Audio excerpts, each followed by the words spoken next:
ఎప్పుడు చేసినా సరే ఒకే టేస్ట్ తోటి సింపుల్గా ఈజీగా సాంబార్ ఎలా తయారు చేసుకోవాలో ఈరోజు వీడియోలో నేను మీకు చూపించేస్తున్నాను.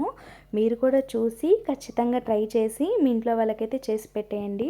సో ప్రాసెస్ అయితే ఎలా చేయాలో చూసేద్దాము. దానికోసం ముందుగా ఒక బౌల్ పెట్టుకొని ఆయిల్ వేసుకొని హీట్ చేసుకోవాలి. నెక్స్ట్ అయితే ఆవాలు, జీలకర్ర, వెల్లుల్లి, ఎండుమిర్చి, కరివేపాకు వేసుకొని ఫ్రై చేసుకుంటున్నాను. మనము సాంబార్ కోసం ఇక్కడ ఏ వెజిటేబుల్స్ అయినా యూజ్ చేసుకోవచ్చండి. సో నేనైతే ఆనియన్, టమాటా, వంకాయ, దోసకాయ, బెండకాయ, మునక్కాయ, దాంతోపాటు క్యారెట్ కూడా యూజ్ చేసేస్తున్నాను. ఇవన్నీ కట్ చేసుకొని వేసుకొని బాగా మగ్గిచ్చేసుకుంటున్నాను. ఇవి మగ్గే లోపల చింతపండు కూడా కడిగి నానబెట్టేసుకున్నాను. మనము సాంబార్ కోసం ఏ వెజిటేబుల్స్ తీసుకున్నా సరే 70-80% కనుక ఇదే ఆయిల్లో మగ్గించుకున్నట్లయితే సాంబార్ టేస్ట్ అయితే బాగుంటుంది. సో మగ్గించుకున్న తర్వాత రుచికి సరిపడా ఉప్పు, కారం, పసుపు కూడా వేసుకొని బాగా కలిపేసుకొని ఒక 2 మినిట్స్ అయితే మగ్గిచ్చేసుకుంటున్నాను. ఇలాగా మగ్గిచ్చేసుకున్న తర్వాత ముందుగా నానబెట్టుకున్న చింతపండులో నుంచి రసాన్ని కూడా తీసుకొని ఈ వెజిటేబుల్స్లో వేసుకొని బాగా కలిపేసుకొని ఇదే చింతపండు రసంలో వెజిటేబుల్స్ అన్నీ కూడా కొంచెం సేపు ఉడికిచ్చేసుకున్నాము.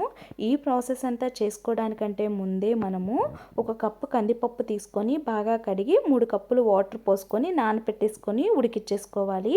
అలాగా ఉడికించుకున్న కందిపప్పుని మెత్తగా స్మాష్ చేసుకొని పక్కన పెట్టుకున్నాను. సో అలా స్మాష్ చేసుకున్న కందిపప్పును కూడా సాంబార్లో వేసుకొని బాగా కలిపేసుకుంటున్నాను. బాగా కలిపేసుకున్న తర్వాత నాకు సాంబార్ అయితే కొంచెం చిక్కగా ఉందండి. కాబట్టి నేను మరికొన్ని వాటర్ కూడా వేసుకొని బాగా కలిపేసుకుంటున్నాను. బాగా కలిపేసుకొని నేను ముందుగా అన్ని వెజిటేబుల్స్ యాడ్ చేసుకున్నాను, కానీ మ్యాంగో మాత్రం యాడ్ చేసుకోలేదు. ముందుగా యాడ్ చేసుకుంటే కరిగిపోతుంది కాబట్టి నేనైతే ఇప్పుడైతే యాడ్ చేసుకుంటున్నాను. కట్ చేసుకున్న మ్యాంగో ముక్కల్ని కూడా ఇక్కడ నేను యాడ్ చేసేసుకొని బాగా కలిపి మూత పెట్టేసుకొని ఉడికిచ్చేసుకుంటున్నాను.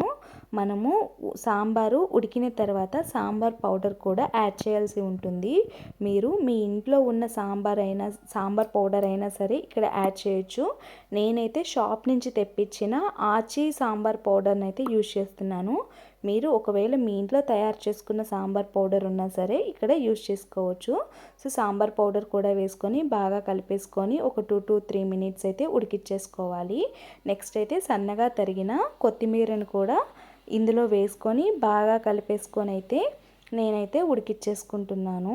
సో సన్నగా తరిగిన కొత్తిమీర కూడా వేసుకొని బాగా కలిపేసుకొని ఒక 1 మినిట్ అయితే ఉడికిచ్చేసుకొని స్టవ్ ఆఫ్ చేసుకొని సర్వ్ చేసుకుంటే ఎంతో టేస్టీగా అయితే సాంబార్ అయితే రెడీ అయిపోతుంది. మీరు కూడా ఖచ్చితంగా ట్రై చేసి మీ ఇంట్లో వాళ్ళకైతే చేసి పెట్టండి. అంతేకాకుండా టేస్ట్ ఎలా ఉందో ట్రై చేసిన తర్వాత ఖచ్చితంగా కామెంట్ చేయండి. మీకు కనుక నా వీడియోస్ కనుక నచ్చినట్లయితే లైక్ చేసి షేర్ చేసి కామెంట్ చేయండి. Please subscribe to my channel.